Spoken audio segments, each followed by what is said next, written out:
Mahkamah Konstitusi menolak gugatan PDIP terhadap revisi Undang-Undang MD3. Namun dua hakim memberikan pendapat. Para pemohon tidak beralasan menurut hukum. Berdasarkan Undang-Undang Dasar Negara Republik Indonesia tahun 1945, Undang-Undang Nomor 24 Tahun 2003 tentang Mahkamah Konstitusi, sebagaimana telah diubah dengan Undang-Undang Nomor 8 Tahun 2011 tentang perubahan atas Undang-Undang Nomor 24 Tahun 2003 tentang Mahkamah Konstitusi, dan Undang-Undang Nomor 48 Tahun 2009 tentang Kekuasaan Kehakiman. Amar putusan mengadili menyatakan dalam eksepsi 1. Mengabulkan eksepsi pihak terkait Muhammad Sarmuji dan Didik Prihantono, pihak terkait Didik Mukrianto, pihak terkait Fahri Hamzah, Muhammad Nasir Jamil SAG, Dr. H. Sa'aduddin MM, dan Hadi Mulyadi, serta pihak terkait Joko Purwanto untuk sebagian, yaitu sepanjang menikedudukan hukum pemohon 1, pemohon 4, dan pemohon 5. 2. Menolak eksepsi pihak terkait Muhammad Sarmuji dan Didik Prihantono, pihak terkait Didik Mukrianto, pihak terkait Fahri Hamzah, Muhammad Nasir Jamil SAG, Dr. Hasaduddin MM, dan Hadi Mulyadi, serta pihak terkait Joko Purwanto mengenai permohonan para pemohon prematur. Dalam pokok permohonan, menolak permohonan para pemohon untuk seluruhnya. Revisi Undang-Undang MD3 yang disahkan dalam sidang paripurna DPR RI tanggal 8 Juli lalu digugat oleh sejumlah pihak. Dan salah satunya adalah PDIP yang merasa hak konstitusionalnya untuk menduduki kursi Ketua DPR RI dilanggar.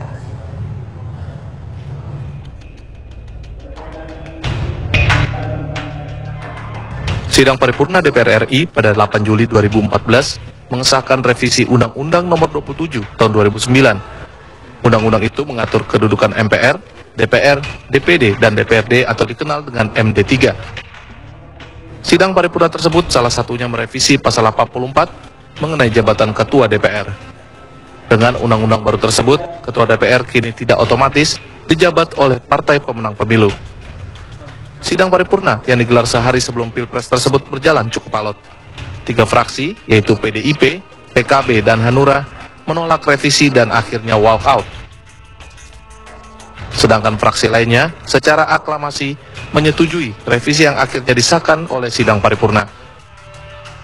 Dengan aturan baru tersebut, PDI Perjuangan sebagai pemenang pemilu 2014 tidak lagi otomatis menduduki kursi Ketua DPR. Ketua DPR diajukan oleh fraksi dan akan dipilih langsung oleh anggota DPR periode 2014-2019. Gagal membendung revisi Undang-Undang MD3 di Senayan, PDIP akhirnya mengajukan gugatan ke Mahkamah Konstitusi. PDIP menganggap hak konstitusionalnya dilanggar.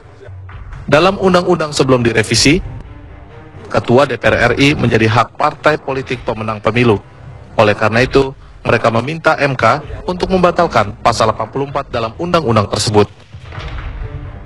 Selain PDIP, gugatan juga dilakukan oleh 4 pihak lainnya. Di antaranya, Koalisi untuk Keterwakilan Perempuan yang menggugat pasal 97, 104, 109, 115, 121, 152, dan pasal 158. Sedangkan DPD menggugat pasal 116 mengenai kewenangan DPD mengajukan RUU. Tim TV One mengabarkan.